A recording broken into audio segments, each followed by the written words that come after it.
Okay, so in this video we're going to start talking about how do we make decisions in Python.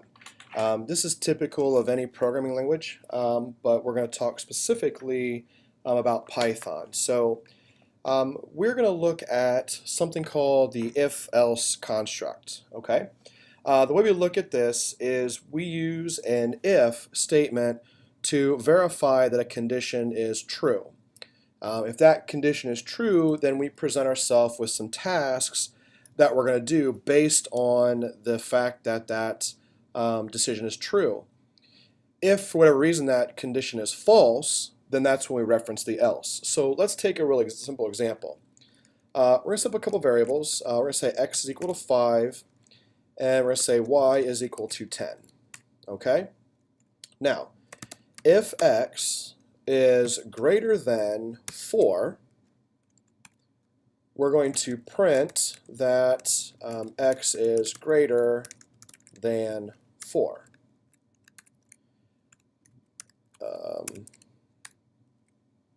Okay, so we're just going to do that simple. And as you can see, it tells me that x is greater than 4 because we know as we look at the evaluation, x is equal to 5, and that in fact is greater than 4. Now, a couple things about the if statement. You notice if does show up in orange, and there is a colon that follows the if statement. Something else that's interesting is this indentation here that occurs. Okay, with Python, we don't use curly braces or brackets or anything like that to designate where an if starts and stops. The way this happens is by using indentation. So let's take a look at a simple program here. So I'm going to go up here and go to File, and we're going to do a new file.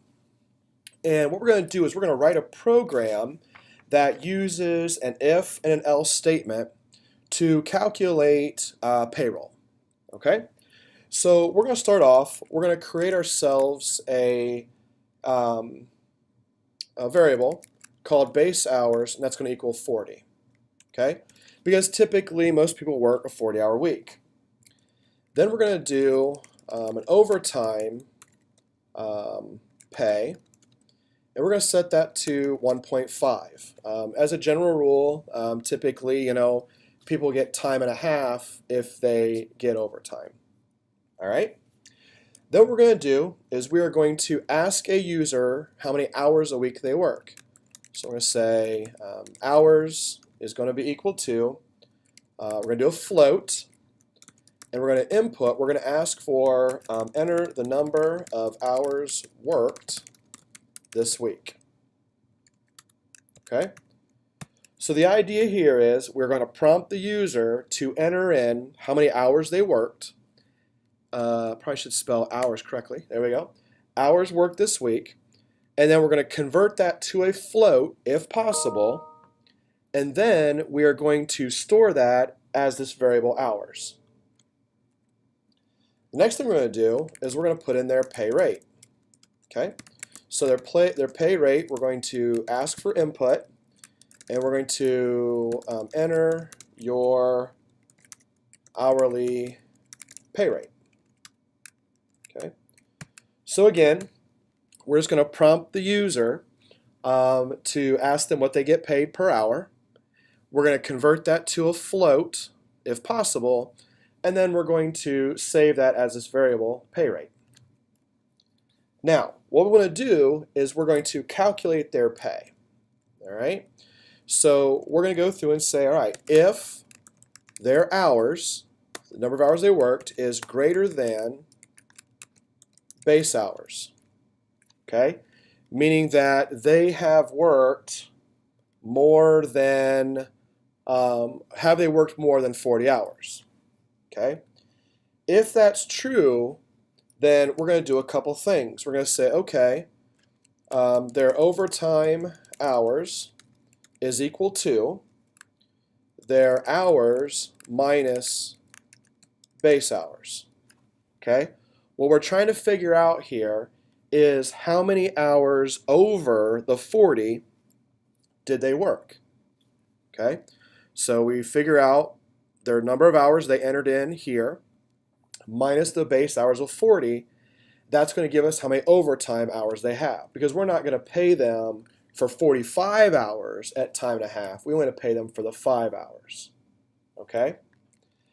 Then we're going to calculate their overtime pay. So their overtime income, let's say that, is going to be equal to their overtime hours times their pay rate times their overtime pay. Okay? So what this is going to calculate is this is going to calculate the number of hours they were over times whatever their pay rate is times that multiplier of 1.5, their overtime pay. Then we're going to take their gross pay and we're going to set that equal to base hours times their pay rate. Because we still have to factor in what their pay rate is, and then we're going to add in their overtime income. Okay? So their gross pay is going to be equal to the 40 hours times their pay rate plus whatever we calculated above. Okay? Now, if they don't work 40 hours, well, this is where we need our else. Okay? Our else is basically going to say gross pay is equal to their base hours, or I'm sorry, not their base hours, their hours times their pay rate. Okay? The last thing we're going to do is we're going to print the total income for the week is, and we're going to put a $sign because we want to show it, we want it to, be like money. And we're going to do something a little different here that we haven't talked about yet. We're going to format the output. Okay, so we're going to format our gross pay, and I want that to be to 2 decimal places as a float. I want to put a comma in here because I want it to be separated by commas. So if we got like $1,000 or $10,000, it puts the comma in the appropriate place. And then I want my separator to be nothing, because what I want to have happen is I want the $sign flushed right up against my gross pay. So we're going to print, the string is going to be the total income for the week is, with this $sign. We're going to format this variable for our output to 2 decimal places. That's what the .2 means. The F means it's a float, and this comma basically says put in a comma where necessary. So for like 1,000, 10,000, 100,000, million, it puts the comma in the appropriate places. We then are going to use a separator, and we're going to put nothing as our separator. Okay, that's why I just put double quote, double quote. If it makes you more comfortable, you can put single quote, single quote. That'll work too. Basically, it's just going to not put a space between the fields. That way, the gross pay is nudged right up against the $sign. So, let's talk about what this program does again. So up here, we're just setting a variable for a typical work week. Okay, that means typically somebody works 40 hours a week on a normal basis. Overtime pay, this is the multiplier for overtime. So this represents time and a half, right? Here we're just prompting the user. So we're prompting for hours worked.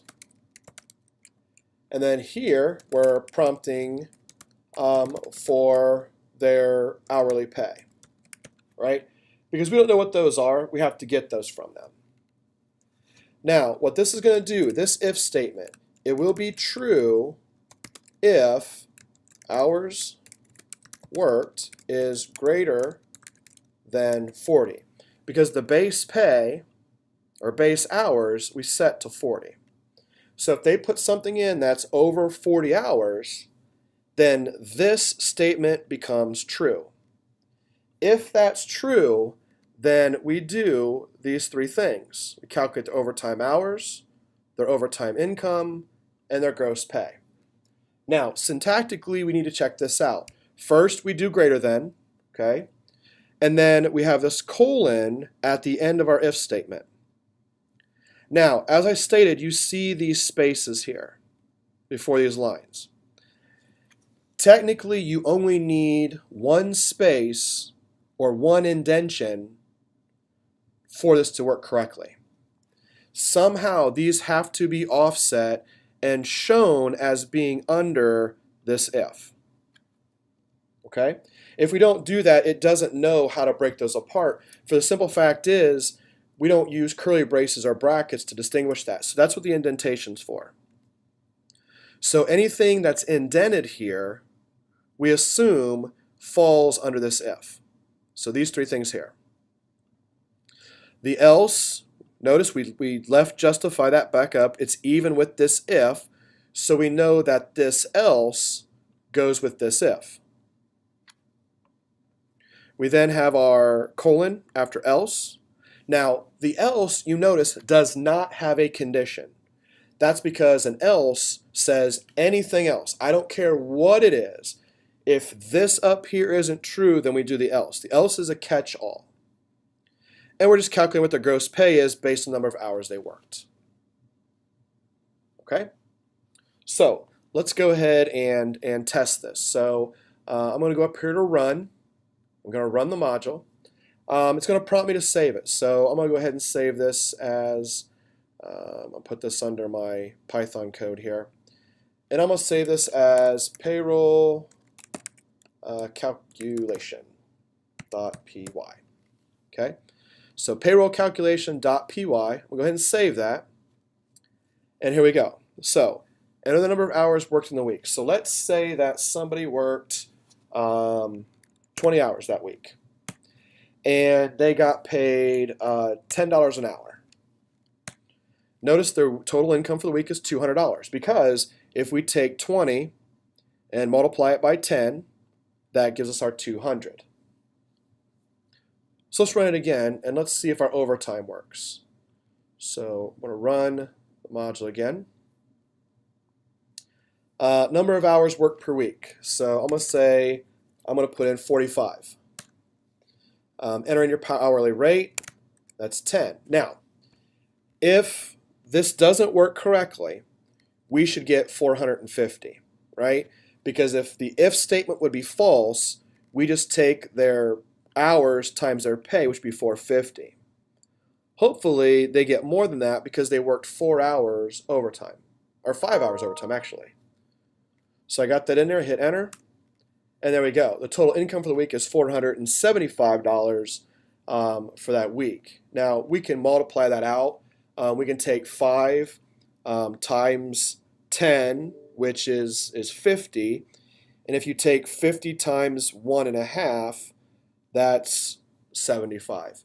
And that's how we're able to get our 475 then. Okay? So it kind of makes it nice being able to do these if statements. And again, it's kind of a simple thing, but it can cause you headache if you're not cautious, especially when dealing with the spacing. Okay? So, with an if, we can do some different kinds of operators. I'm just going to type these up and talk about them here. We can do greater than, right? So, if you have the greater than sign, we can do less than, right? We can do greater than or equal to, right? So that's what this is, greater than or equal to, and that's the key, it's greater than or equal to, it doesn't have to be both. You have less than or equal to. You have, equal to. Now notice here you have the double equal signs. okay? Up here, when we use our equal sign here, we are assigning a value to this variable, okay? This is an assignment equal. This is a comparative equal, okay? So you got to do two. We can also do not equal to, okay? So those there are some of the basics. You got greater than, less than, you've got greater than or equal to, less than or equal to, this is equal to, and this is not equal to. So when using your ifs, that's what you're going to use for your comparisons. Okay? So a pretty easy program to understand. The biggest thing you want to take away is the syntax for the if. Again, it is if. You have to have a condition for that if, and you followed up by a colon. Underneath that, you have to have at least one statement under the if. If you have an else, there is no condition. You have your colon, and then you have to have at least one statement. Now, the thing about an if is you don't have to have an else. Okay? An else is not required, and that's a key. Else is not required. Okay? So you can have an if and an else, or you can just have an if. And there will be situations that you'll find where only needing an if is required. Okay? Watch your indentation. That one will get you every time. Remember, you only have to have at least one space, one indentation off the side. Okay? All right. If you have no questions, check this out. And if you do, give me a contact, give me a call, give me an email. If you have nothing, I'm going to bid you good morning, good afternoon, good evening.